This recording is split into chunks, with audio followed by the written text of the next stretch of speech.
opening, this is the target date. So I don't want anybody to say that the clarification is that school will begin at this time, definitely, as was done recently. But we are aiming for February. Of course, and I'm going to say this, please, we will be guided by the mental health as it relates to that. If it is not safe to return, we will not return at the beginning of January. We'll wait until it is safe. I just want to make that absolutely clear, Joyanne. Okay, so what about the teachers and the ancillary staff and the vaccine? It's not mandatory, but are we seeing at least over 60-70% of the staff may be vaccinated? Do we have a rough idea what that percentage looks like? Is it the majority? Well, so far the trend is rising. At the primary level, we have just over 50%. We're still trying to ascertain what it is at the secondary level, but the trend is rising. People are actually going out, the staff members are going out, and they're taking the vaccine, because I believe that they too want to get back to school. And what about the children? We have about, what, 21,000 children between the ages of 12 and 17 that are eligible to be vaccinated. Do we have any idea how many of them have been vaccinated? I know you're not health, but they might have shared those figures with you somewhat. Are we halfway there? Yes, yeah, we're not health, but we check on those numbers all the time. There are about 10,200 students who have received the vaccine already. Wow, we're encouraging that's good. parents, yes, we're encouraging parents to take their children to be vaccinated. Yes, right now we know that we have students who need to do SBAs, need to do those practical activities. They need to get back out safely so that they can be successful in their CXC examination, both CSEC and at CATE. We have children who have special needs who need to get back to school. We have, let's take it all the way down to the primary level, Joyanne. We have 3 to 5 year olds. We know that they need that social interaction and learn effectively. We need to get them back to school. So I'm asking all parents, I'm encouraging you, please get your children vaccinated so that we can get back up to school safely. As Joyanne correctly said at the beginning of the program, the science shows that the vaccine does not prevent you from catching the COVID-19, but what it does is that it lowers the severity of the illness in your body. So I'm encouraging you based on that to get your children vaccinated so that we can get on with teaching. The philosophy at the ministry is that each one matters. And we recognize that even though the online environment has been working generally well for many of our students, there are some students that are not coping at all with this online environment. If indeed we are to reach every one of our students, then that face-to-face component is desired, as well as the online component. We are not saying that when we do go back to face-to-face, we're not going to have an online component at all. We could have an online component, but that face-to-face component is necessary for some of our students. Those who, we will say, are falling through the cracks at this time, either because they may not have the device, they might not have the Wi-Fi, they may not have the electricity. Yes, and the ministry, I must say, Joyanne, we are trying our best to remedy those problems, as we're trying to do our best, our absolute best. So in the meantime, let us try to get our students back to the face-to-face so that all of our students will receive a meaningful and relevant education.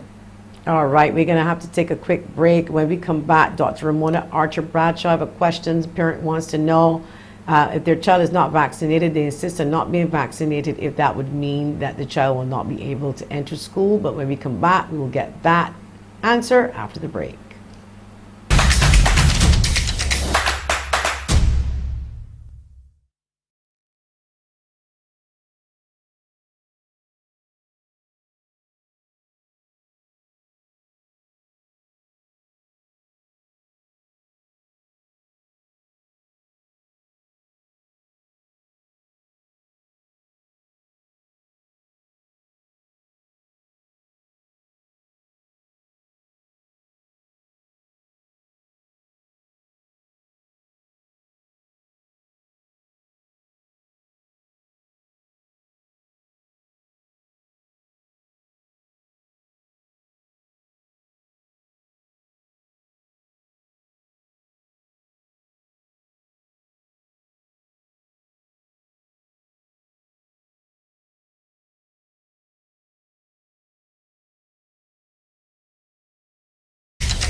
I guarantee. Welcome back to Face It and Fix It. We're speaking with Dr. Ramona Archer-Bradshaw, Chief of Education. Before we took the break, question was from a person, if they insist that they don't want to be vaccinated, the child doesn't want to be vaccinated, or they're not going to vaccinate their child. Can that cause a problem moving back into the new school year, and can that child be refused education or face-to-face, I should say, not education, but the opportunity to do face-to-face? That parent is actually concerned about what the end result would be for that child. Dr. Archer-Bradshaw? Yes, thank you. Joanne, Yes. We are not saying that at this time, though I believe that we're going to move towards, you're going to move in a direction that the vaccine for children can become mandatory. But at this time, we are not saying if your child is not vaccinated, the child cannot enter school. Not at this time. Okay, so not at this time could mean that the primary level, in keeping with the rules and regulations of health, when it comes to vaccinations in children in general, that could be a possibility of joining the group of measles, mumps, rubella, etc. And certainly we will wait to hear when that happens. But in the meantime, let's just say in 2022, we get the green light. Will we still have, I mean, it won't be business as usual at school. I would guess that we still have to have the mask wearing, the distancing, the fever checks, sanitizing. I don't think these things may go away automatically. So is that part of the roadmap to continue regardless of a vaccine? Is that part of the roadmap? Indeed. The previous protocols, the protocols that we follow now will be the ones that will be followed when the students return to school. So they have to wear their masks. They have to sanitize. In fact, the Ministry of Education has sourced a number of sanitizing stations because we want to ensure that each classroom is outfitted with that station. See, because we are promoting safety. We're going to be looking at the 6-foot distancing and 3-foot distancing, 3 feet distancing in some instances. We will look at possible testing. Right now, we'll be guided by the Ministry of Health as it relates to that. I understand that there is a virologist from PAHO who will advise the Ministry of Health and Wellness officials, and of course, we'll be guided by them as well. But there's a possibility of testing in the schools, temperature checks. We're going to ensure that we have monitors and safety officers and all of the personnel required to ensure that schools are safe on the face-to-face return. Okay, we got a caller on the line for you, Chief. Good morning. Face It and Fix It. You are on the air. Good morning, Good Sean. morning. Morning to you, Joanne. I might repeat some questions because it was cut off the line due to the digital dropped out. The question is, do kids have to be vaccinated to return to school? The question is, do children have to be vaccinated to return to school? She said she didn't actually catch all of the show in the beginning. Okay. So she wanted you to repeat that. Yes, no, we're not saying that at this time, although we may move in that direction. It's very likely that we move in that direction where the COVID-19 vaccine will be added to the list of vaccines that students would have to take before they start school. But at this time, no, we are not saying that children have to be vaccinated. Okay. And another question, caller? Is another note. Schools or stations.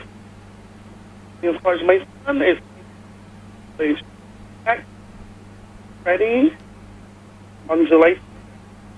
You're coming through broken, caller. You want to repeat that? Because I'm not hearing that. Okay, seeing that some of the schools are being vaccination centers, will the schools be ready for the kids for face-to-face on January 10th? Interesting question, Chief, because you've got a lot of schools You know, the school children should be at school, but the parents seem to be at the school now, so it's just changed.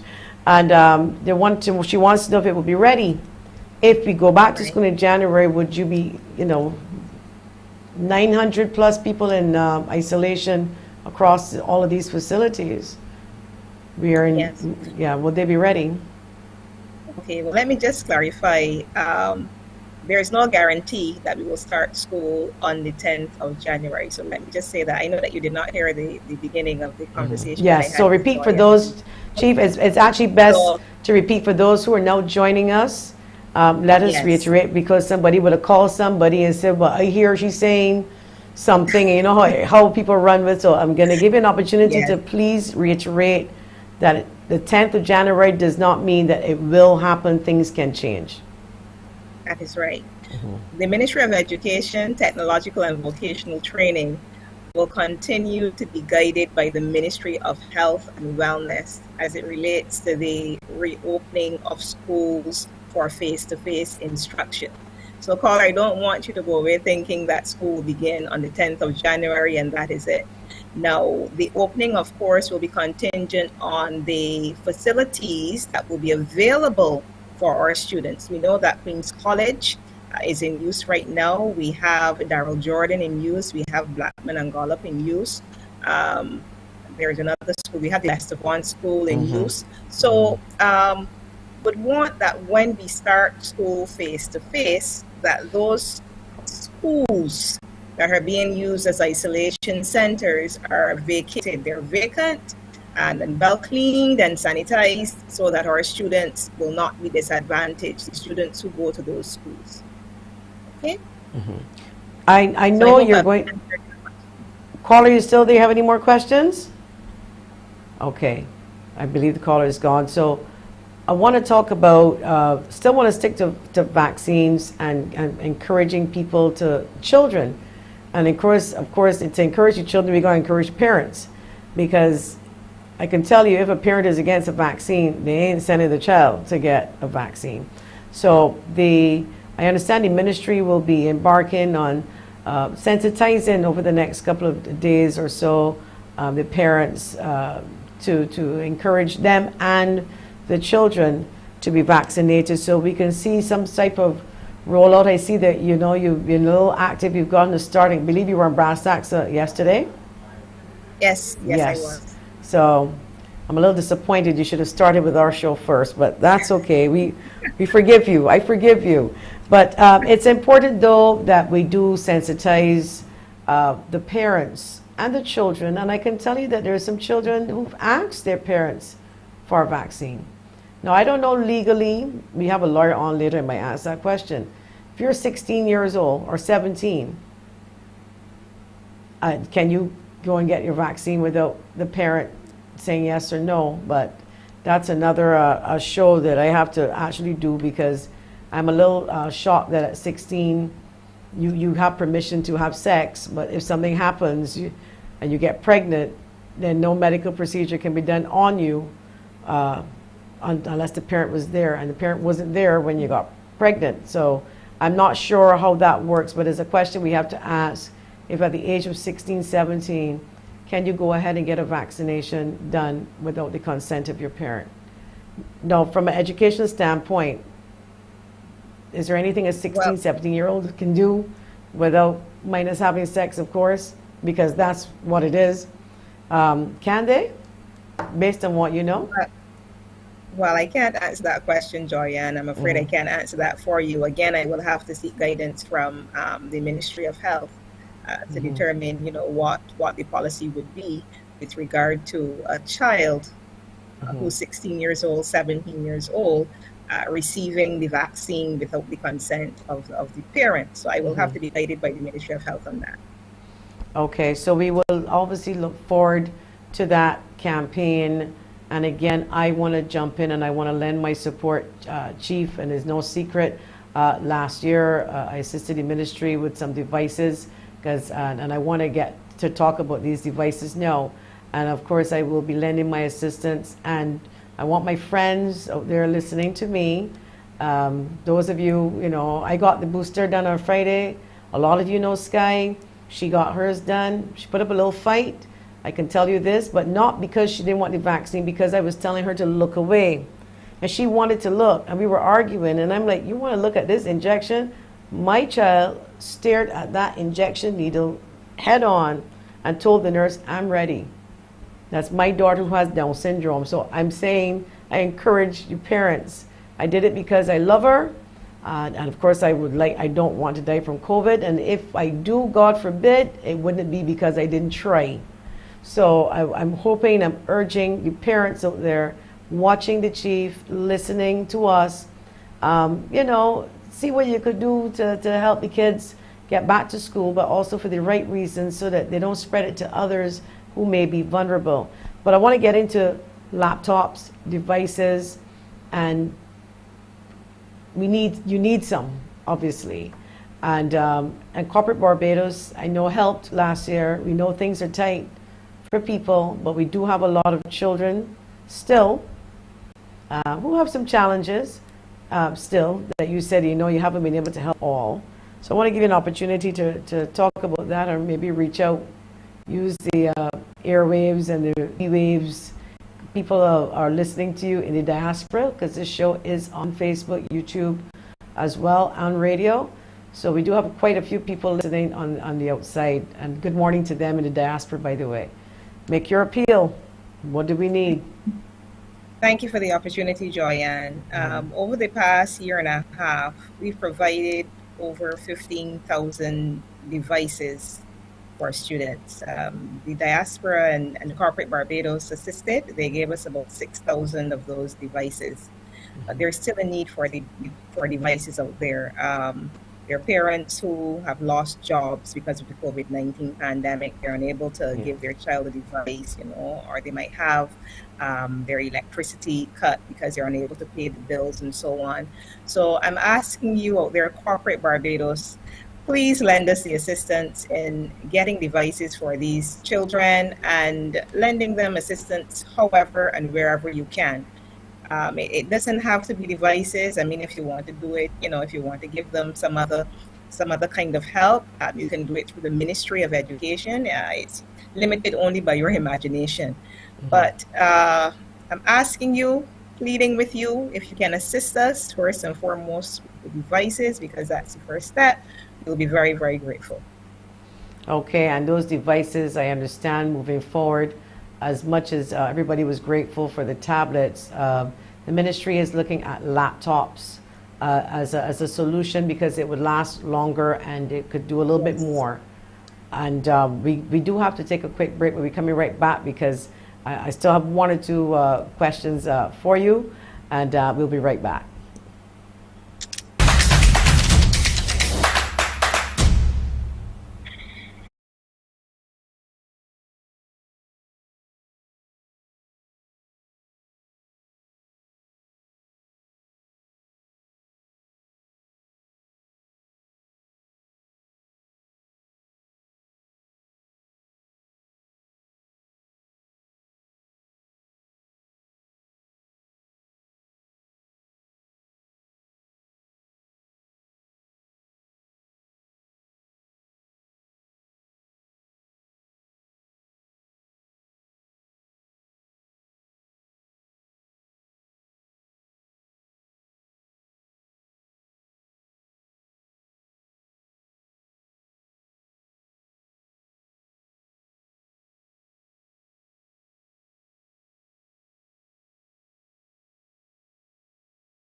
Welcome back to Face It and Fix It. And this is why I love doing this show, because we made an appeal to the Ministry of Health and Wellness, and we got a response, so much so that they did a recording to put here. So if you want to answer the question for the mother of the 13-year-old child who wanted to know about the timeline from catching COVID to getting the vaccine, Dr. Adana Grandison has facilitated, and we're going to listen to her response right now.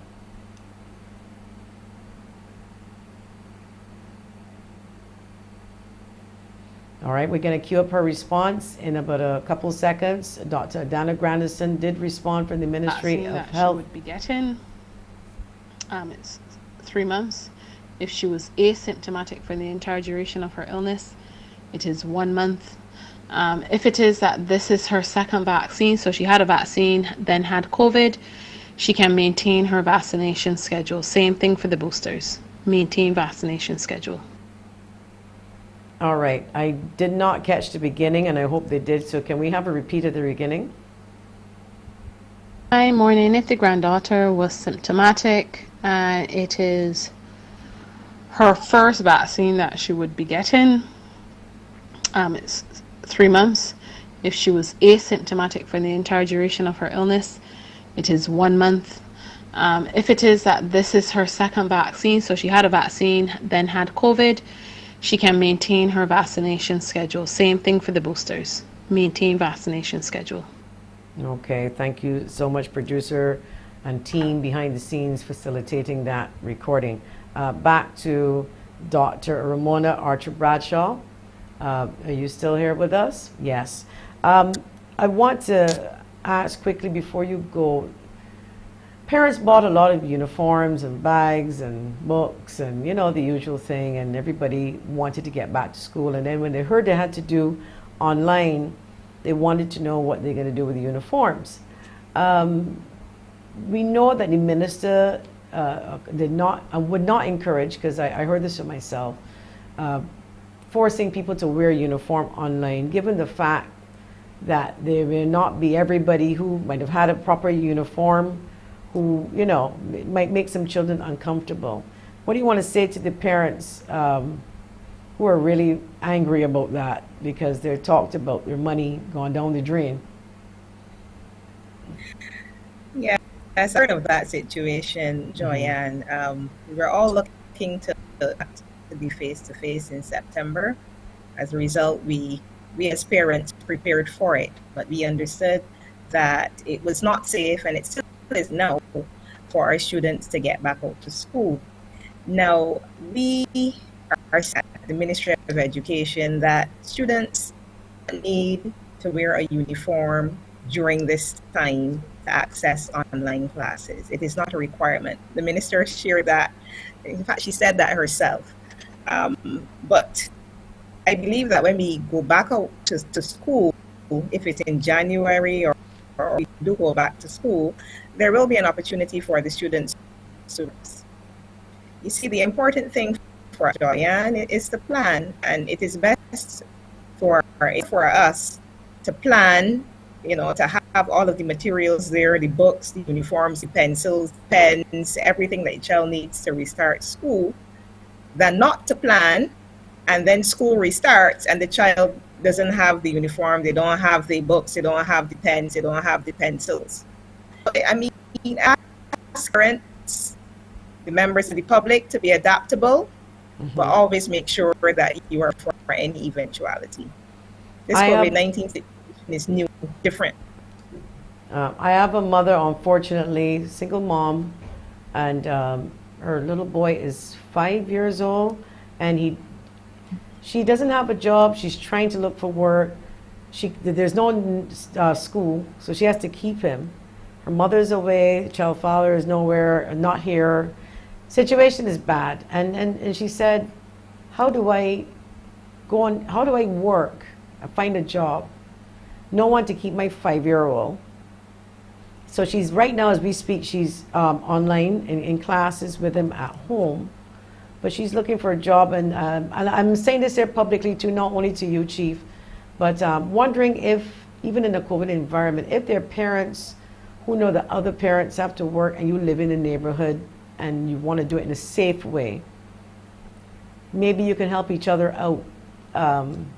Even if it's a $5 charge or a $10 charge. I'm not saying to go and do illegal nursery, but certainly if your next door neighbor have a child and you normally play together, this is something that you can probably help her with. I just shared it because you're on, and she says it's really hard not to put him into school because she can't, there's nothing she can do, no looking for a job, and there's no one to hold this child. Yes. But and she's watching now. I just want to get some good news before the show. We do have a job for you, by the way. So your hotel is going to take you, and her first name is April, and I would not say anything else after that. But we made some calls before the show, but she kind of called us and reached out, and she wanted to watch about what was happening to the children because she's praying for them to go back out so that she can look for work. But I can say this to her now that at least if you find a job, you might be able to pay for someone to either come in or, so all is not lost. A quick WhatsApp, I wanted to ask what are the steps I wanted to ask what is the steps to, if not vaccinated, how often do the kids have to be tested? If you're not vaccinated in English, okay, what steps do you take for testing? But again, that is a question for Ministry of Health. Yes, and remember, Joyanne, that we're still finalizing the draft proposal for the roadmap. So all of the answers to those questions will become available. But I thank you for the question because, of course, it helps us to know that we're thinking in the right direction with regard to answering your questions in that roadmap. Another question here, how will teachers manage questions from kids asking if any COVID patients died in the classroom that they are in now? Good, fair question. Sometimes it can be traumatic. Yes, another question. So we have the Student Support Unit here at the Ministry of Education. Mental health and wellness is very important to us. We want to ensure that our children feel safe going back into school. So all of that will be considered on the return to, of course, at schools like college, those schools are being used as isolation centers. We had deaths and we are having deaths at these centers. Children may feel aware about, they may be even be thinking about ghosts and all kinds of things. They're children. Of course, we need to bring all of the services that we can to allow for that smooth transition into the physical plant.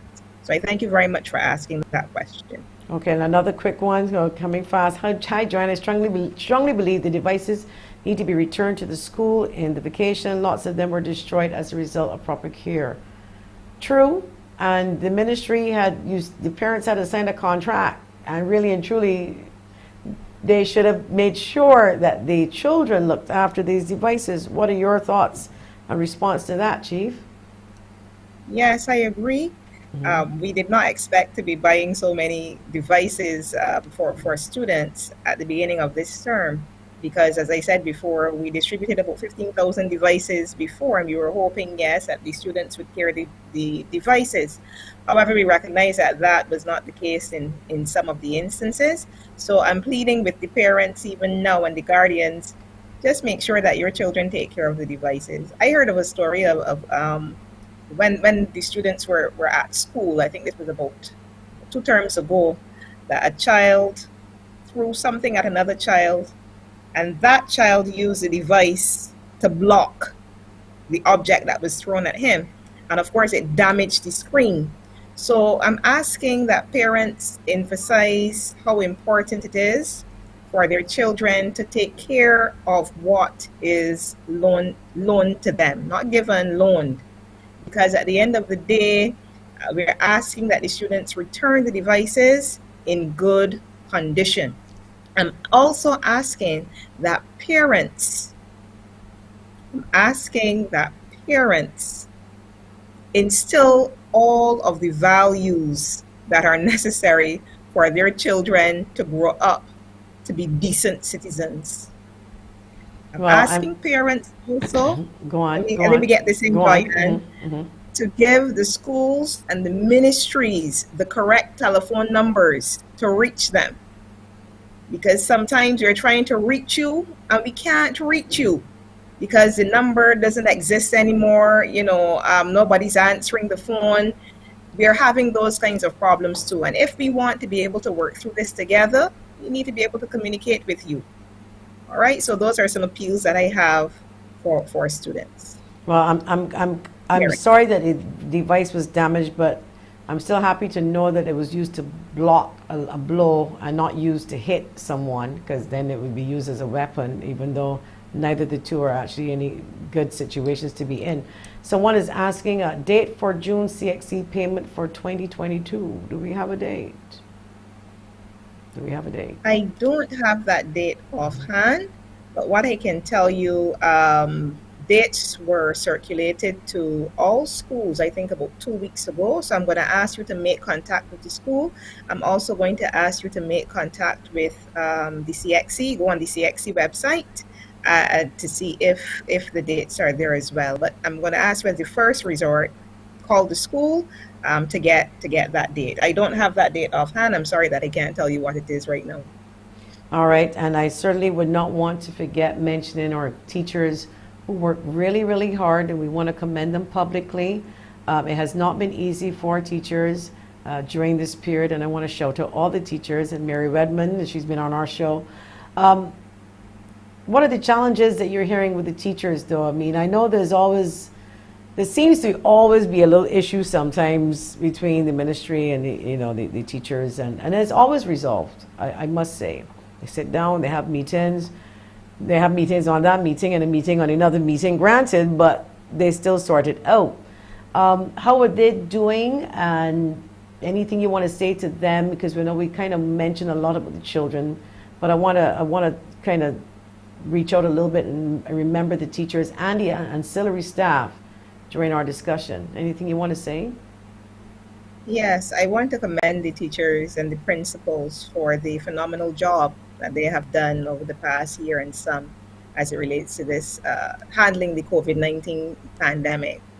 They have had to, as we say, pivot very quickly to ensure that the children receive quality education using the online modality.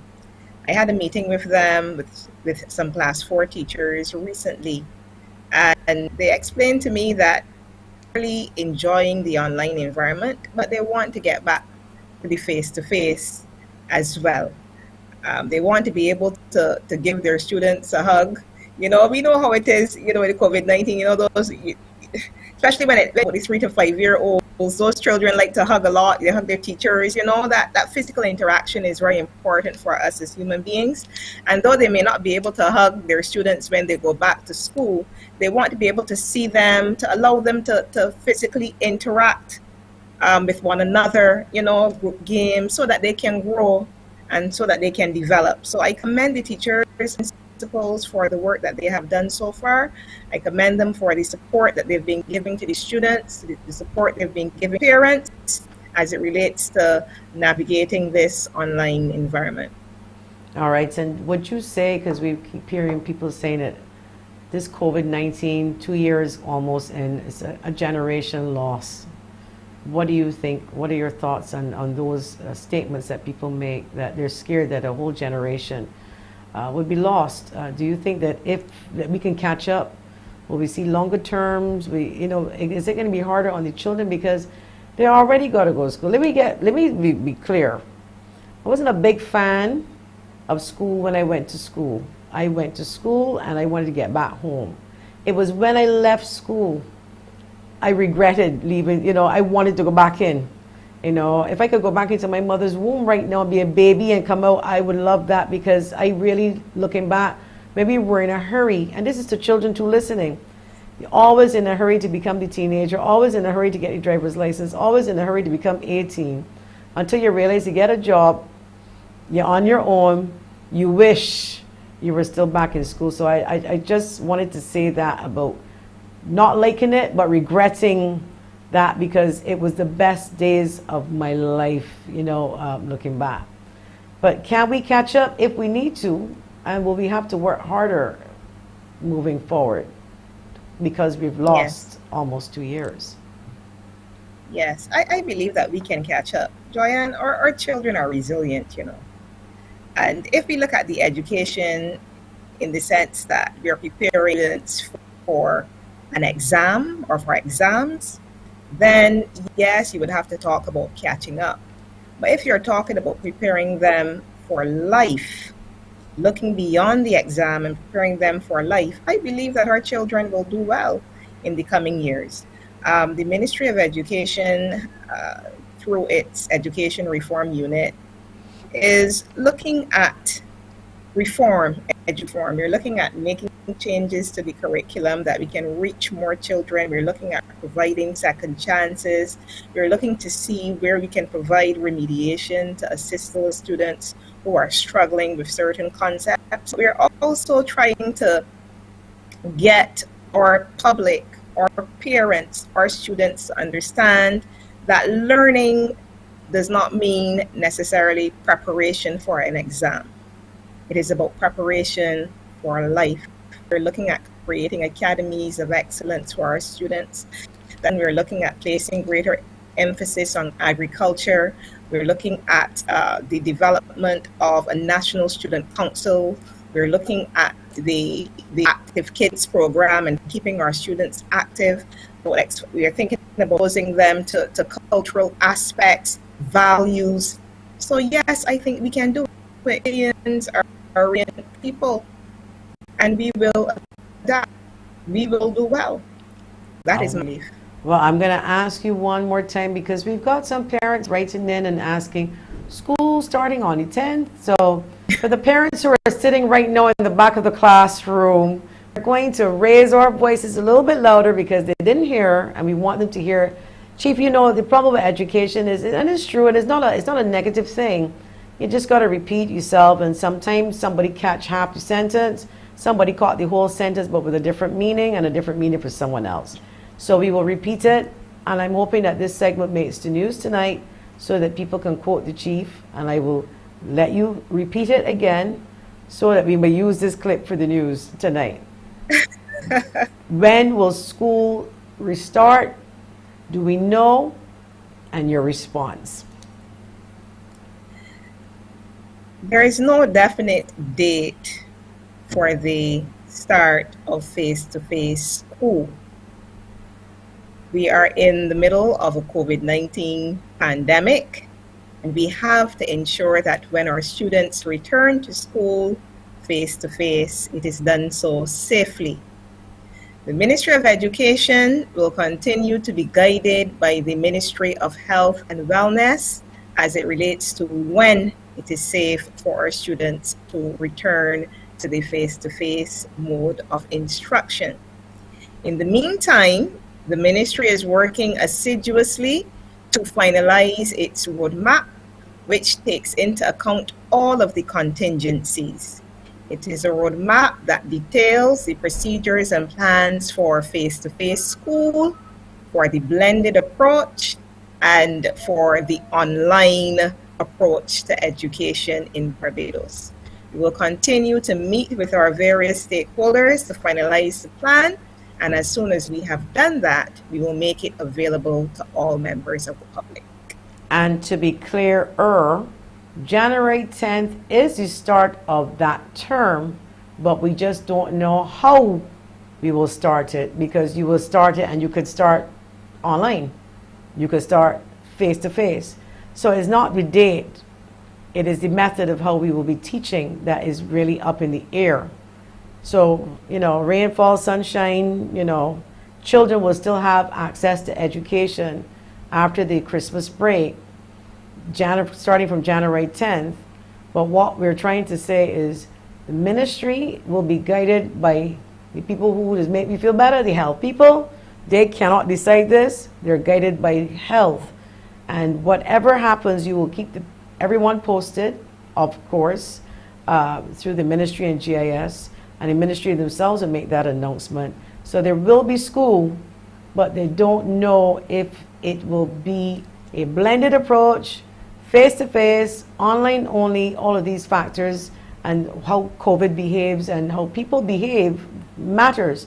Before I read this here, we have about 50% of the children vaccinated. What percentage would we like to get to? Granted, being again 100%. But where would the ministry like to get to feel more comfortable in terms of getting an increase in vaccination in children between the ages 12 to 17? About how much We would like to see at least 70% of our children vaccinated, at least. Mm-hmm. If we could get to 85%, that would be even better. At least 70% of our children we would like to be vaccinated. And I would like to remind the public of Dr. Corey Forde's November vaccination challenge. Please, people, get them numbers up. Let the children get back into school. I mean, if not for the children, do it for your own sanity as a parent, at least, so that they can get back into school and do face-to-face. This person said, curious if a parent needs a meeting with the ministry and I've emailed repeatedly to no response. What should you do? Chief, I hear this regular sometimes, though, and to be fair to some people in the public, over the years, they've always said, I've called, I've emailed, and no one responds. How are we going to address and fix the communication issues that obviously were long before you? But there are some definite communication issues between the ministry and the parents. Yes. Well, I've been hearing that what we will try to do, we will try to set up help desks where we can. We've actually looked into that. But for this person who really needs the help, I'm going to ask you, Joyanne, to take their number so that I can call them to find out exactly what the issue is, to see where I can point them and if I can lend them assistance. Fantastic. So any final words, anything I missed out? I mean, we covered the vaccines. We know that there's going to be some increase in sensitizing the public, in particular parents, to get their children vaccinated from the ministry. I don't know how else you beg other than just to beg, because it's not mandated. You're begging them, and please, I beg you, vaccinate the children. If you're not sure, call your friends and find out if they've vaccinated their children. If you have a child with asthma, you may know another parent with a child that has asthma that got vaccinated, and you may go like, how little Shaquila doing? She good? Yes, Shaquila good. So sometimes that's all we need to hear as parents, I mean, I remember going forward for my vaccine. I said, look, I take one for the team. I went early. I went February. I put it on Facebook. Like, okay, I'm still here. So there are people who there are a lot of people who don't do that. They wait. And I get that. I think that's fair. That's your children. You want to be sure. I called 6 different doctors about Sky's booster, no lie. I spoke to Dr. Kevin. I first had to vaccinate for Sky. And he told me what children with Down syndrome and they don't do very well in this environment, vaccinate her. I did. The booster now, I wanted to be sure. I sent Dr. Corey Forde a message, Dr. Dana Granson a message, Dr. Cave a message. I won't miss on anybody. A good few. Dr. Brian Charles, everybody's on the same page. So I get that. I get how you feel. You just want to be sure that they're okay. She's boosted now. She's got a booster now. So I just want to appeal to the parents. If you ain't sure about your child, and you got a friend that's go to church with you, somebody who's worked with you, your neighbors, and you know the vaccinated children, and they got similar health challenges, for example, ask them and ask your doctor. But sometimes asking the doctor, it may not be enough. You want to hear that somebody else vaccinated in your age group with your similar issues, that they're still living, they haven't grown an extra head or 11 fingers, they're still okay. And that's what parents just need, that reassurance. But I want to give you some final words, Chief. We could talk all day because there's so much about education. People want to know we're 11 plus, but we need to get over the COVID. We ain't gonna get there. We ain't talking about that today. That's another show. But I think I just wanted you to reassure parents again that the Ministry of Education is doing all that it can, but they can't do it unless parents get their children vaccinated, and we want up to 70%, where it gives the Ministry of Health a little bit more comfort of getting back to face-to-face. But let me be clear, this does not mean, because people got to be very careful, it does not mean that the unvaccinated will not be at school. Those decisions are decisions that people are looking at. No one brought it up. We did not bring it up. All we're saying is that they would like to see an increase of children being vaccinated. We know America has opened right up to even now, I think it's 5 now to 11 with Pfizer. Right. And we're getting all good reports. Nothing will be 100%, but Chief, we can give you some final words after this break, and we come right back and give you the final word.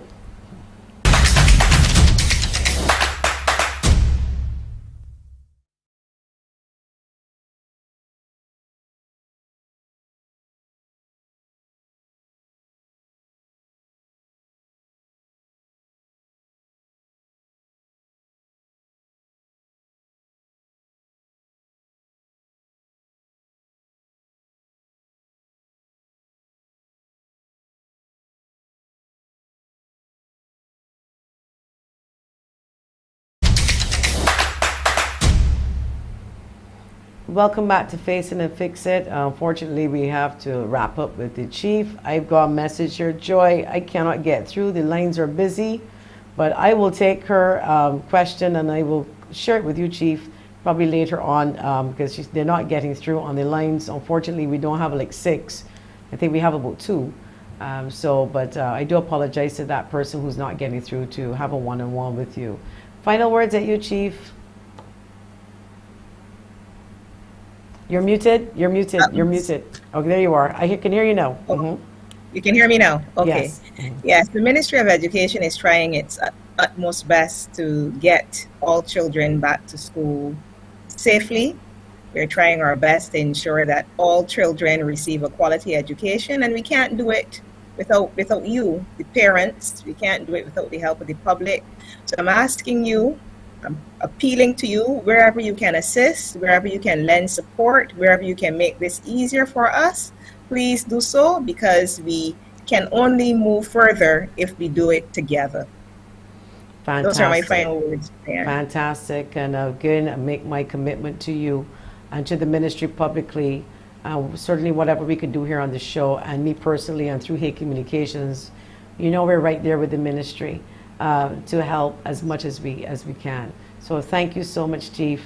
I like to call you Chief, but sorry, but the Dr. Ramona Archer-Bradshaw, Chief of Education.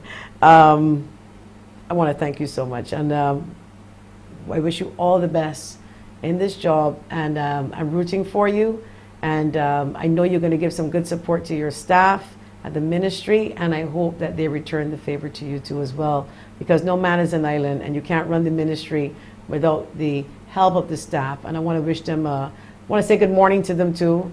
I do apologize if we left them out of the discussion, but that was not intentional.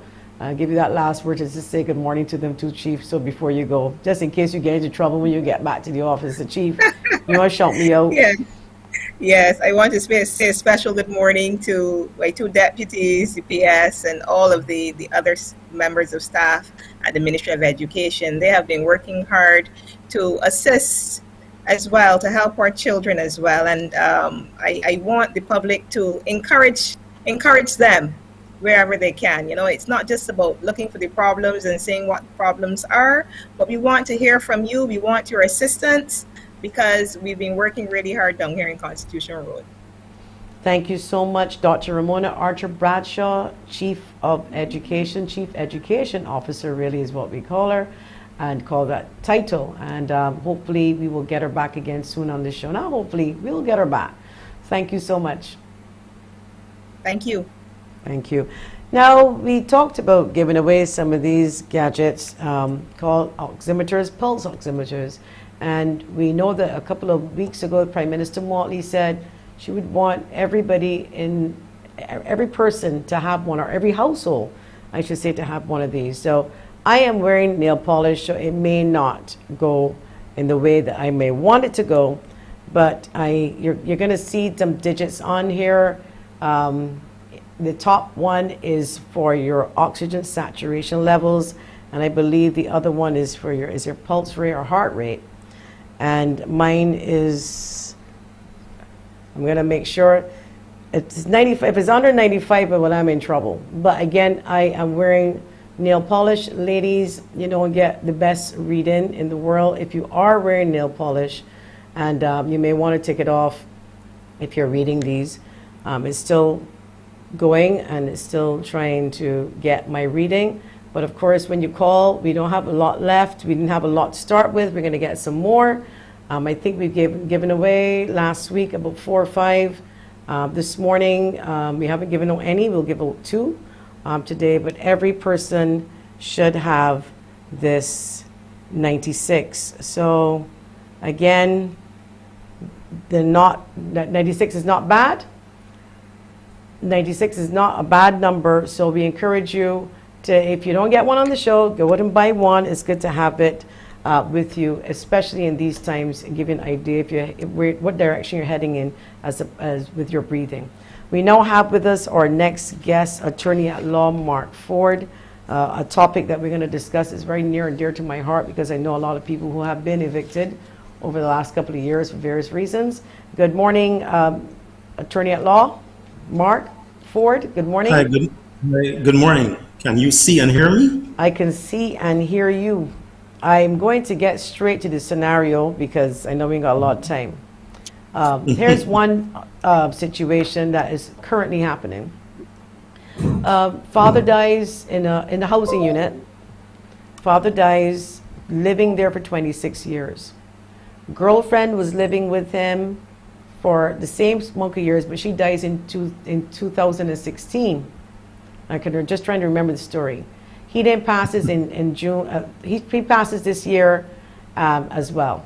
So she dies in 2016, but the unit, which is a housing unit, the upstairs and downstairs unit was in her name. But then his name went on it as well eventually.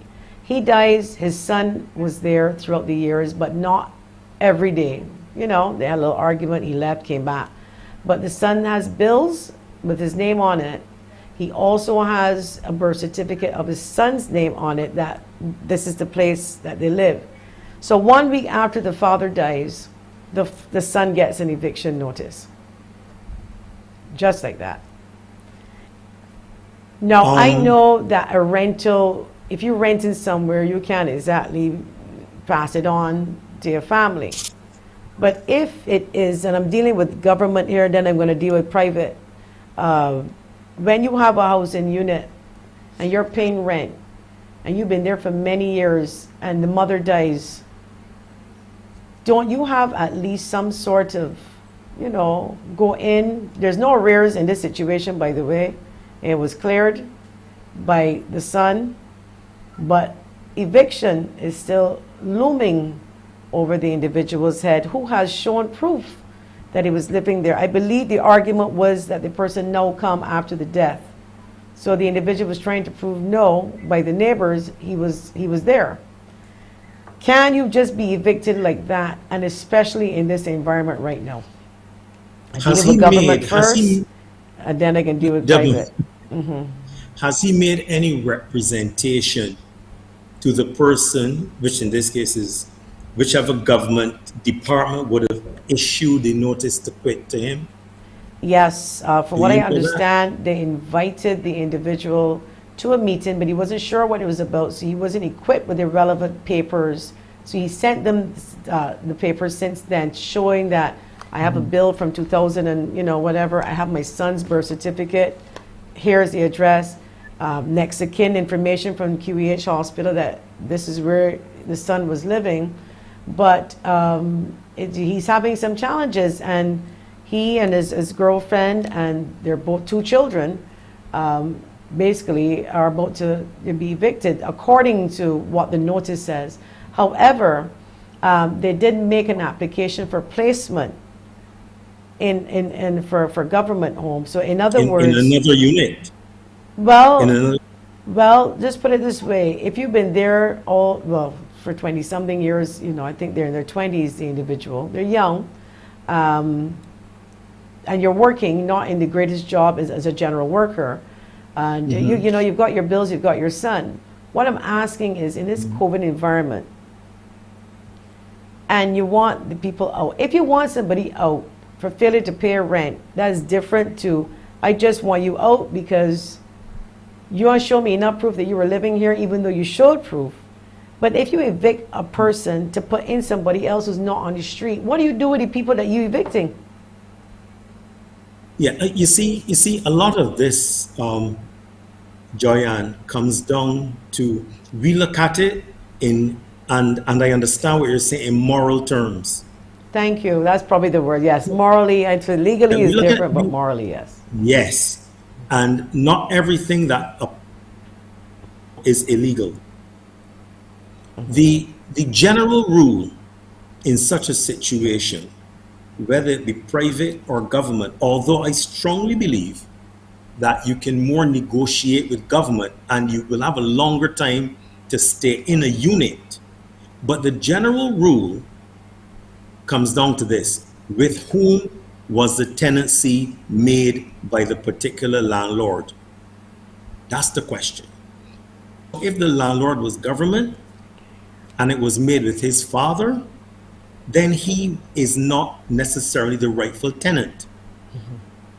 Now, if in the letter to him, the particular government agency or department, can you show proof, of whatever, your man's son, who lives there with you right now, persuasion with the agency to say, allow me to stay, can you make me a tenant since my father was here, and so on. But from what you are telling me, given the facts, he is not necessarily the tenant that went in the first place. He was given a license to live there by his father. Am I correct? Correct.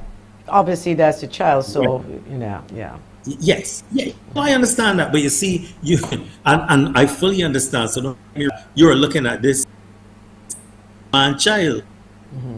You see, but he was given the rightful tenant. He was not the tenant.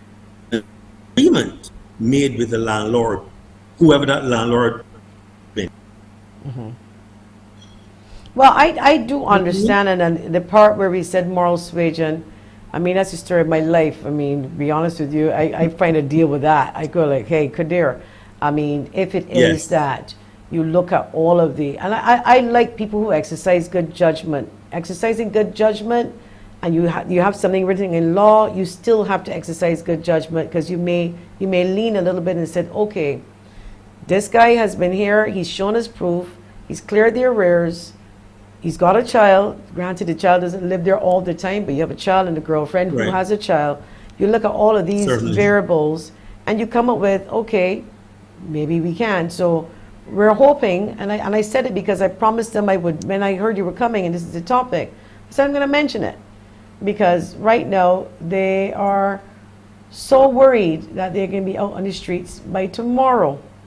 Tell me something, Jaya. How, since you received the first, and I'm going to use the word notice to quit, or the letter, how long has he been there since receipt of that letter? The Notice. first one, I believe, was in June, a week after his father was buried. And then the other one came recently, about 2 weeks ago. So that they went in and they had a conversation with the individual, and they're still persisting on this. Since then they've sent this information showing proof of bills, proof that they were there, and even neighbors are now coming forward to say, because I mean, you're in a housing area, your neighbors are literally next door, you know who they're there. So I guess it's a case of exercising, having a heart. Here's my thing, unless you can show me that you got a family out on the streets and need somewhere to go. I'm not saying that we don't have families, but right now, how do you evict someone or a family to put them out, to put somebody in? Where are they going to go is my question, We have a call on the line for you before we proceed. Good morning, Face It and Fix It. Good morning. I want to make a comment on the same issue that you're on with the tenants in the unit. Saying both that the gentleman have both mother and father died. He have not recovered from paying his mother's funeral service, and now his father. How do you put a family out on the street to bring in a family that is already in a household? Now that family is already in a shelter, a home. So then you're going to take someone that does not have a home to put them on the street to replace somebody else. Well, yeah, but thank you, caller, because that's basically generally The same what my question that you're argument is. asking, Yeah, Diana. but I mean, I understand there are people who think with their heart, but that has nothing to Yes. do with, because I do understand that when it's like me, I rent, and just because, let me just say, I can't write a little thing and said I leaving the apartment to my daughter, ain't mine to leave to anybody. And I get that. Right. If I want now to give up the apartment and to say I want my daughter here, I would have to ask my landlord if I can put it over to her and let him decide if he wants my daughter to continue as the tenant or not. That's the landlord's right. In this case, it's the Yeah. government's right to decide Who is the landlord? who's the Tenant, because the Landlord. lease agreement was not, as they say in this case, with the son. And this is the only situation in this country. There are people who live in housing units that the older person died, still in there, you know. Let me ask you something. Has he approached, to the best of your knowledge, has he approached the MP for the area? Well, yes, and yes, he did. How I And know what- this what was to the he public, told? this situation came to me. That's how come I can speak to you off the top of my head. Sure. And he did, and you know, I believe that that is an avenue that needs to, he needs to continue to pursue that avenue. Because Joyanne, if I may apparent interject here, if of action, are you hearing me? Yeah, hearing you Are now. you hearing Yes. me? Yeah. Yeah. That may be his best course of action, because I know of situations where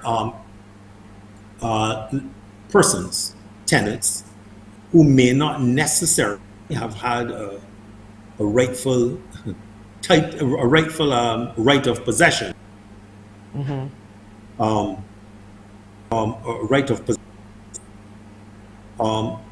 have approached, you know, their MPs, and using the term that we used earlier, moral, explaining his situation, have been given some sort of, given what you might call a break. And what the MP might do is approach the particular agency or department, government department, and then and it would carry some weight. I think what they're also looking at too, which I do encourage Barbadians and people in general, let me just say people in general, Sure. stop looking at what somebody else do, even though we look at it as setting a precedent. I guess in law this is what you do too as well, that if you do for one in a case, you use that case study to win your case. So people are saying, look, this guy, the people in the neighborhood are saying this guy has cleared the arrears. You got people Right. who owe thousands of dollars Yes. and yes. probably shouldn't even be in there because the person who in there died or whatever, and you're still looking to get it. So I'm just saying, again, I know it's difficult for government to supply houses. God knows there are more requests than there's houses. But there are a lot of Barbadians right now in this COVID environment, because we're going to switch from government now to go private. And there are Let me say this, situations. Joyanne. Let me say this. Like, MPs, of course, have to be careful as well to not to set a precedent. Exactly. Doing this, you see, because as you alluded to just now or stated, you know, they will say, well, you did it for Mr. Aline.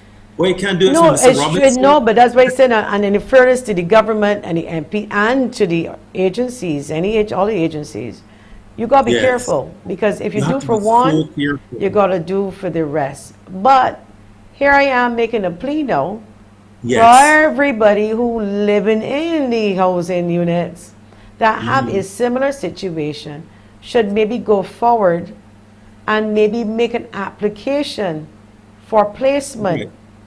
Do it the right way then, because then people will help you once you don't break the law. You know, Yeah. because you don't The want to interesting thing- encourage an MP nor any government agency to encourage anyone, moral suasion or not. If you break the law, you break the law. Yes. So, the but in a interesting case, thing about go on. you is that at least the arrears, there's no money owed based on No. what you're telling me. Everything is paid up, and to me Yeah. that should carry some sort of weight in terms of the negotiations and representation that might be made. So, Well, so we what would I've use done some here- moral Give me- suasion. Because I I've said given- I would assist them in any way, and I'm not a Yeah. lawyer. All I got, as I too, is a little bit of moral suasion and a heart, you know. So I just trying to do that. I know you can argue from the heart. I can argue with so the what heart I've part. done here, I'll give you the general law, but I've also tried what might be the solution, if I can use that term, or way to try to resolve this, given the facts. Well, I See? think I would, they're probably watching hopefully, but maybe, go back to the MP for the area and see whether or not they, they can make an appeal to the agency. But I have some other people, now private Yes. people know.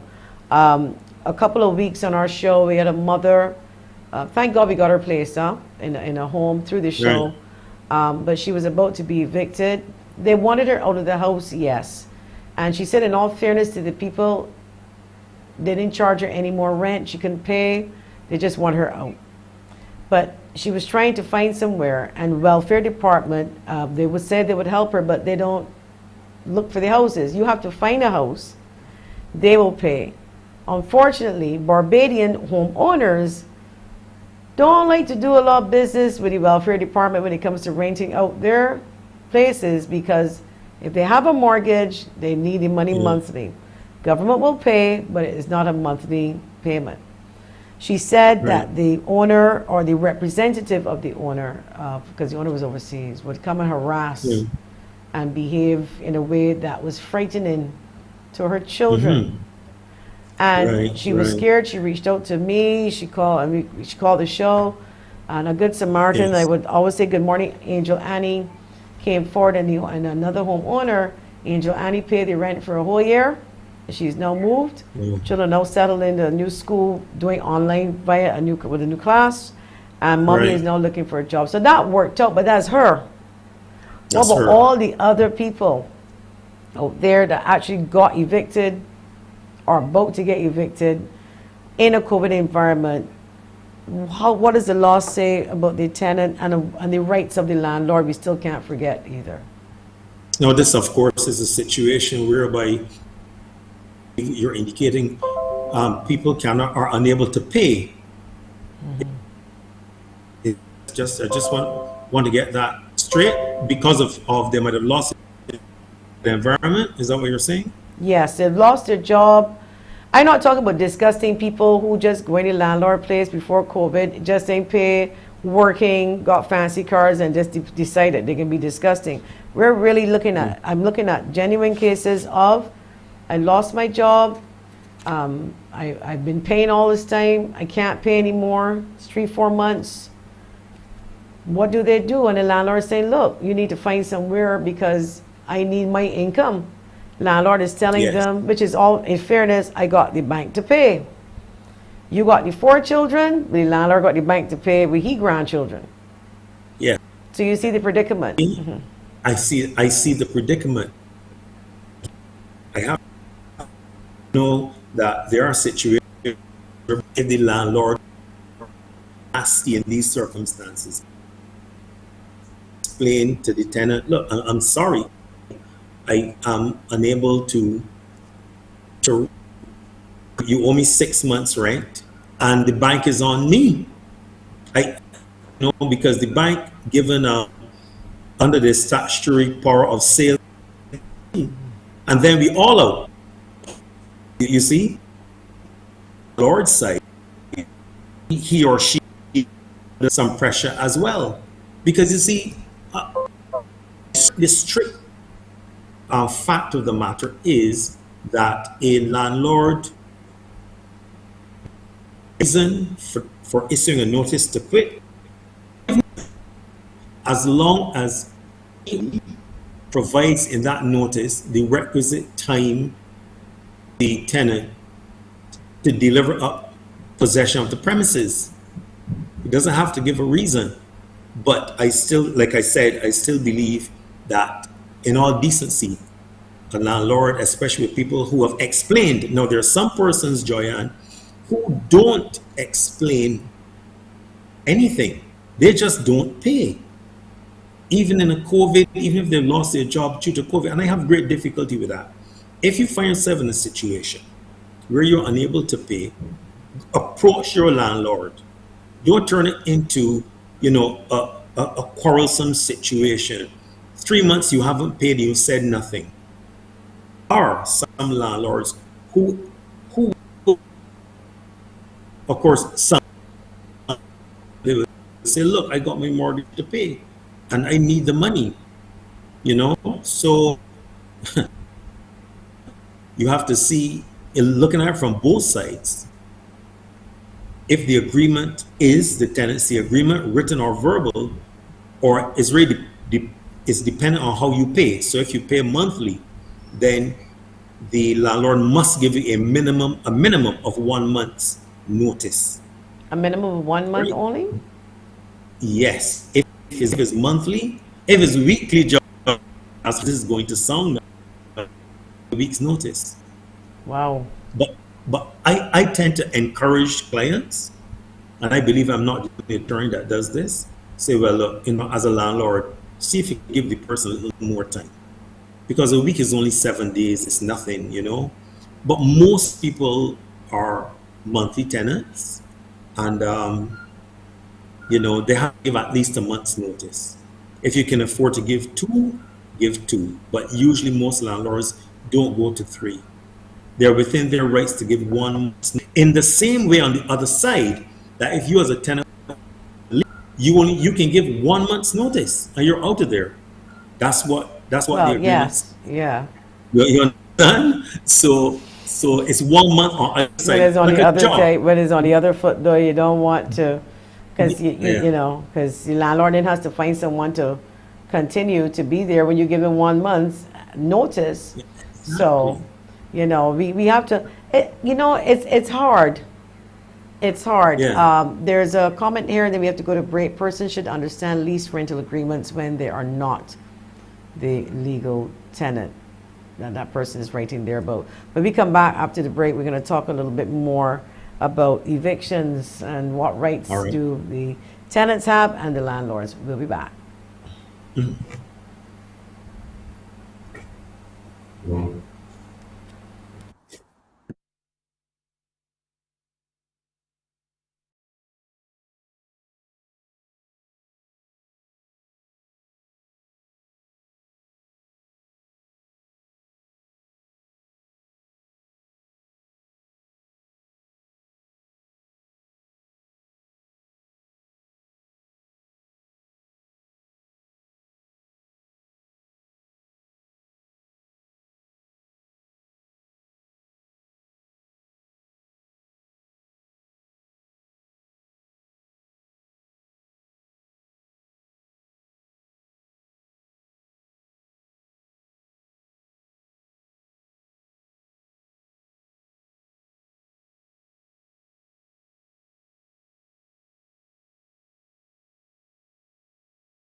Welcome back to Face It and Fix It.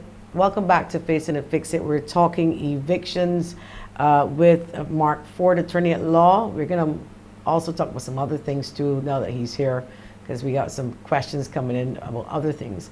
Welcome back, Mr. Forde. When we were talking about these agreements, and yes, we both should stick to them, the tenant and the landlord. But if a landlord promises to do A, B, and C repairs to a house, this is another question Yes. I want to ask. And the repairs is in a way where the house is not as comfortable until they're completed. And it takes like 2-3 months. And you don't pay him the rent until he does that. You're within your right, depending on what your lease No. says. You're not within your right? No. You still living there. You're sleeping. You're leaving there on mornings. You're going to work. You're coming back. You can't just not pay the rent. Again, this is a situation. Half the rent, yeah, if half the house then is functioning? If it's not in the agreement, then you can't just say I only pay half. You're causing problems for yourself, because at the end of the day, remember, he can ask you to go. In the same way that you can decide, well, I'm leaving. Of course, if you leave without paying the money that you still owe him, then he can still put you in court. So you might be thinking, Joyanne, well, there's a lot of pressure on the tenant here. Maybe.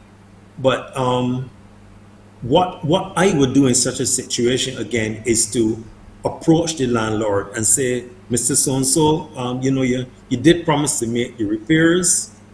I really need to have this done, that done, and that done. At least start there, in an amicable sort of way, because you really don't want to create angst and anger. What and if you all pay of for that. the repairs yourself and they take it out the rent? Can you do that? No, I know of a few years ago, I know of someone who, when they realized that things wanted doing in the apartment, they had built up the kind of relationship with the landlady that says, well, look, can I do this? Can I put on a new door then and just deduct it from the rent? And in that situation, they said, yes, go ahead. You see? So there are those situations whereby you can say, well, look, you know, we have talked about replacing the mixer over my kitchen sink for the longest time. So, Mrs. So-and-so, let me just buy the thing and deduct it. Can we agree to that? You see? And I do not see that unreasonable. Now, I know, Joyanne, there are unreasonable people in the world, but I do not see that a reasonable landlord would say, no, no, no, you wait until I do it. And all the time your thing they're leaking. And the water bill probably going up too if it's a major leak in a Well, wall. You know what I mean? well, In a structural, a leak that's in the structure itself that requires you to break open, which you cannot do as a tenant. The landlord then has to. But I do know, being in a former work at Water Authority, if the leak Yeah. is nothing that you caused, you could not see, it is Yeah. for the landlord to deal with, especially when you have to Yes, open yes. up the whole house and the driveway, and the bill gone up to $2,000. So people, if you're hearing me now, do not pay that bill. That bill is for your landlord to pay. But we got people who come now, own the house, want back the house, and put some locks on the door, and you things inside. You know, Illegal. that seems to be a monthly occurrence here in Barbados. Illegal. Illegal. I have had landlord clients who have said, look, I can turn off the water. I Oh, always tell we them, gotta get to that. Let me get the lock first and then the water, because yeah, every the lock month is some landlord back in the days when it was a water authority would turn off somebody's water to get them out. And then the money went in the water, you know. But we can get to that. I illegal. want to know about the locks first, and you have your things on the inside. That is illegal, that you're saying. Even Yeah, if, that is unless, what if it's court-ordered eviction? the court-ordered eviction is court-ordered. You can't go against. Since you've jumped to that, court-ordered is court-ordered. You cannot act in contempt of the court order Right. and say you're not leaving. You're running yourself into deeper problems. So police will be present, people will have to come and remove your things for you, if But it comes to there's that. provision, but there is provision, in the Landlord and Tenant Act, Chapter 230 of the Laws of Barbados, that says that the magistrate can order one or more constables to come and evict you. You see, Okay. and you don't want to run yourself into that sort of an issue, but it's in the law. Is there a specific It's in time the law. before you could go to court?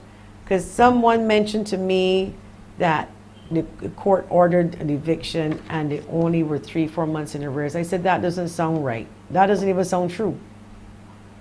It sounds a little low, to be honest with you. Yeah. I mean, I have either been in or seen a few of these. And, okay, the process is this. If you want someone out of your property, you issue a notice to quit, given the appropriate legal notice in terms of time.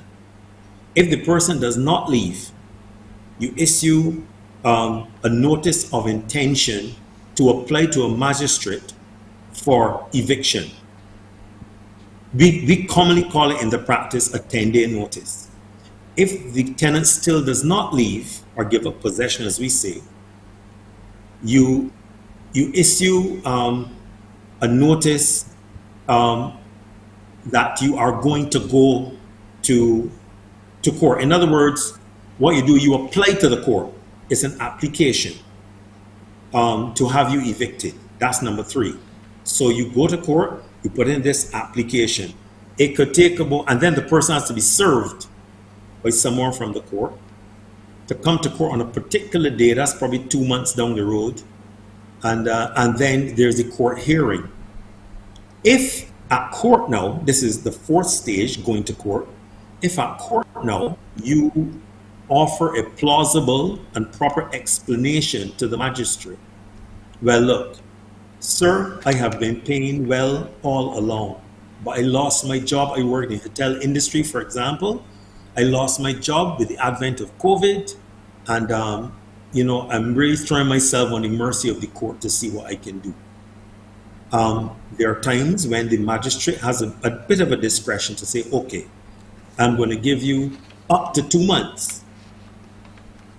The magistrate can say, I'm going to give you an extra month, but try and see that I can, as soon as you can pay the outstanding rent, please pay the man his rent, right? And what he may do, so let's say he gives you the maximum of 2 months, but he will then say, how much you think you can pay, let's say, to Mr. Brown, quote unquote, per month until these arrears are paid off.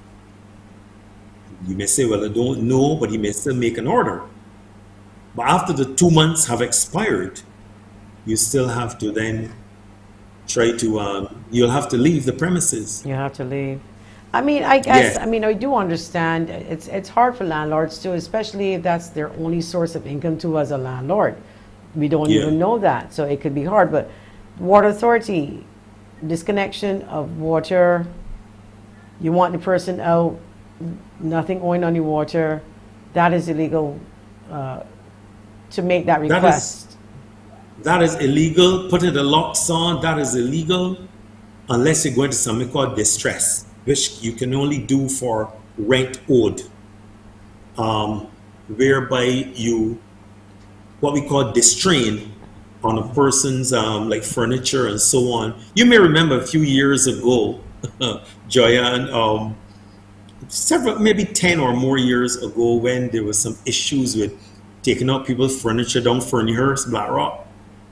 Yes, Do you I recall think that? so, yes, yes. You remember, and it was a big public issue about what is wrong or what is right. Right. I believe what the government was seeking to do then, based on thousands of dollars owed in rent, because you can only do it for rent, nothing else, was seeking to distrain. What the landlord can do then is sell your furniture only for the amount of the rent owed, furniture and appliances and so on, right? That's called distress. But just, I know of situations where people have taken off the doors. And But that is as I was going to say illegal. earlier, no, that is totally illegal. I advise clients, no, you can't do that. I cannot advise you to do that. I can advise you of the 4 steps as I just outlined, Joyanne. I can advise that any client of the steps you have to take. You can't turn off the water. And by the way, most rents do include the water. Why? Because in Barbados, water runs with the land. Water runs with land. So I know way back in the day. That don't happen anymore. I can tell you that. Most rents now, water is excluded because of the garbage and sewage tax and people running up water bills, and owners now don't even take on. We got to read this quickly because I got to soon wrap it, because in your first scenario, why did the attorney not say that the individual can contact the services of an attorney to rate the agency to get an amicable solution? I believe that you kind of said that, not necessarily an attorney, but you said the MP, and to look for a more leaning towards moral suasion. Joyanne, in the first scenario. That went through my mind on more than one occasion while speaking to you. But when you explained to me, well, he was a general worker, and I said, well, if this might be a situation where he doesn't have much money, an attorney would have to do it pro bono then. If I would do it pro bono, Yeah. or I felt the better solution was, so what if a lawyer wrote that to you? Anyway, I'm It just sounds kidding. like it. It sounds like it. Probably another a lawyer. Then we don't know, but probably. I felt that the better solution, quote unquote, in this situation was to approach, after you are unable to get it done yourself, approach your MP and see if, since we're talking government here, approach your MP and see if he or she might be able to assist you with, in discussion with the agency or department of government. So I And as I felt said, my that reason that was conversation with the MP will have to continue because the person did that, but I believe that they will need to probably pursue it a little bit more with the MP in question to get some assistance. Before the break, I mean, people are messaging me. Everybody want all kind of legal things answered. Child support, even though we don't have the time in a COVID environment. Daddy's saying, well, I'm sorry, I lost my job, can't pay you nothing, the child nothing. What happening? What gonna happen with that? Because then not only COVID, we're gonna have to discuss at length too when they're in a COVID, before COVID, when they don't pay, and mother is calling all the time down to courts, you know, and they no money, and people are not being picked up. You know, they're supposed to be picked up. Are they not supposed to be picked up by marshals to answer these things? Well, yeah, but you know, there's a provision to send them up for 42 days. You know, but there has been an argument over time against that, because there are those who say, but if he up at Dodds for 42 days, there's absolutely no chance of the mother getting any maintenance money at all, because that's where he is. Okay, you still got to come out and pay it, right? Yes, still of got to come course. pay the arrears. It is still owed. It is still owed. You know, I am always, because children are near and dear to my heart, I am always, I talk about this very often, Joyanne, let me tell you, because I always feel that parents owe an absolute duty to children in this world. And I'm always dismayed when I sit in court and I see, and it's mainly fathers, I have to say that, who are the transgressors. But, you know, so many times they will come and they will say, well, look, you know, I got 5 other children, so I can't pay what was even court-ordered on the last occasion.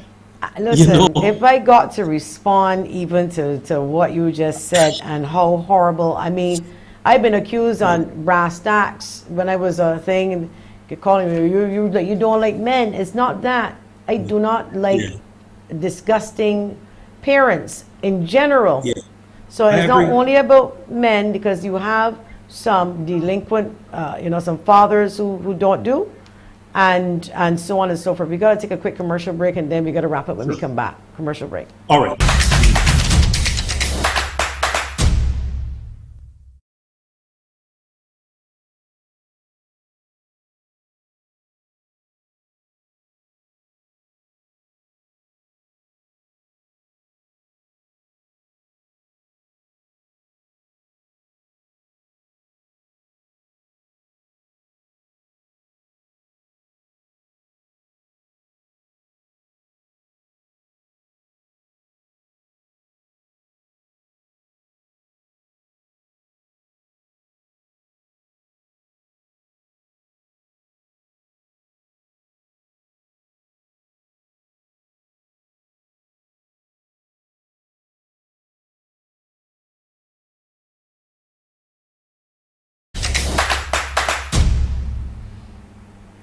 Welcome back. We're speaking with attorney at law Mark Forde, with very little time to spare, with a hot topic, because I'm hoping that I can bring him back on Thursday with the permission of the producer. We're talking about dads and not being able to pay child support, and in a COVID environment too.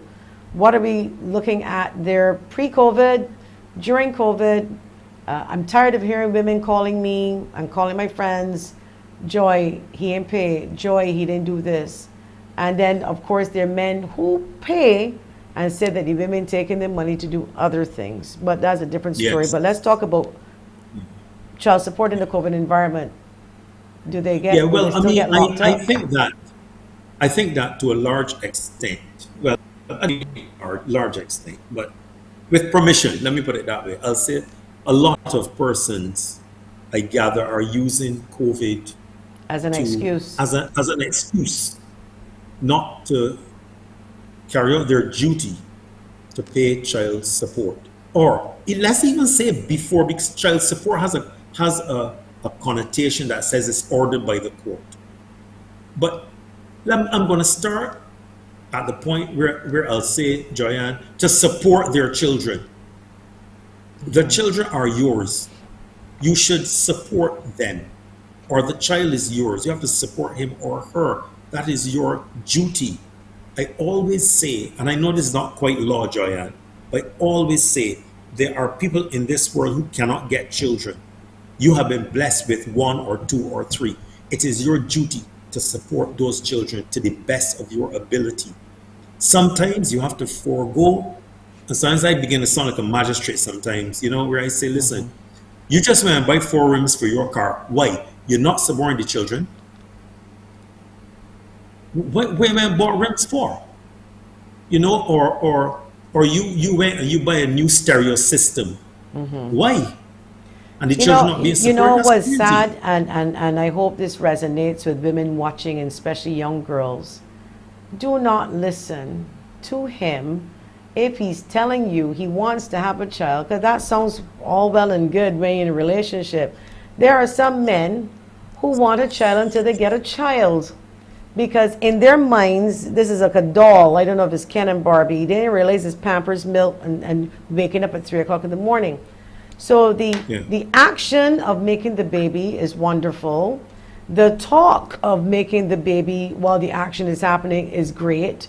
And when you give in to that, girlfriend ends up with the child, boyfriend gone, car is more important, partying more important, the rims more important, the IG, Instagram full of the Hennessy bottle, and we women and young women need to wake up. If you find he too flashy and he ain't spending too much time, or you don't care much about his mother and his little sister, chances are he ain't really care too much about his own child. I mean, there are little red flags, but I'm just saying I am tired of hearing another story of another man failing his child or children, and children could be sick and need something, and you can't find the father to give you $5 or a pack of Pampers. And women need to not lure themselves. And I would like if the producer may invite you back on Thursday, because that is a serious topic. That Joyanne, it is a very serious topic. But I have to put some blame, I think, in a way that you just did. Women a lot of questions, because some of what I see in court, I have to ask, why she pick up this guy? I mean, am I dreaming? Well, honestly, Attorney Forde, I can tell you this in defense of women, because at some point in time, we all been there where we ended up with something that we would like to leave under the barrel of the garbage can, under the barrel of that garbage can, if you understand. Something way beyond amoeba bacteria. In other words, we had bad experiences, all of us. And when you love somebody, you feel that this may be it, and it's unfortunate. So I get what you're saying, but I used to do that. I don't, because then I can't judge at all. I definitely put 100 people in the room and I would choose the worst. So it happens. It can happen. But what I'm saying is that when it does, wake up, women. Wake up. Don't make the same mistake twice. Look at the red flags and see that, because I think it's degrading. It's degrading for women having to go into court in the hot sun and catching 2 buses to hear that money in there. And I got children with them, and they go home and they have no food and nothing to cook. And that man, whoever he is, or men, out drinking, out partying, and your children just there, that's unconscionable. And Joyanne, let me add, in many cases, making babies with another woman. I mean, hello. I think red flag, ladies, if he's got children from another woman and he is supporting them, chances are he is not going to support yours either. Because that's a big flag. Why is it, I ask? You know, there are some We men got to that wrap. have no Go job. on. We got to wrap in 30 seconds. I know. Maybe I should get back to law before we wrap, so I can at least sound more like a lawyer, not a counselor. But you know, a guy comes to you as a young lady, and he says, "I ain't got no job. I like you bad." That's the biggest red flag of all. He has no job. But let me tell you, Mark, for sure, I invite you back Thursday. You see that? There are women out there. I am guilty of that. I will declare that sometimes. I mean, I older know. But that happens. And I'll tell you why on Thursday the producer allows me. But I want to thank you very much. So on Thursday we can talk about child support and parents that may not support their children, whether it be a woman or man. And let's discuss that on Thursday, producer, with your position. Not all women are necessarily good mothers. Exactly. So I don't want to put that the only way with men, but it's just that the men coming out swinging when it comes to not paying the child support and being there for children 24/7. I want to thank you so much for your time, and I hope to see you on Thursday if the producer allows, and I'm sure she will. Right. If I can, I will discuss it with her. I will discuss it with Peter Allen, and I would love you to have you on. Thank you so much. Yes, thank you as well. Have a nice day. You too. I want to thank all of our viewers and listeners in Barbados, around the world, your parents, the children. Hopefully you get your children vaccinated. As the Chief of Education said, we need to get about 70%. There's going to be a campaign encouraging you to vaccinate your kids. We're about 10,000, and hopefully we will get there. My name is Joyanne Haigh. I'll see you on Thursday, God willing. Bye for now.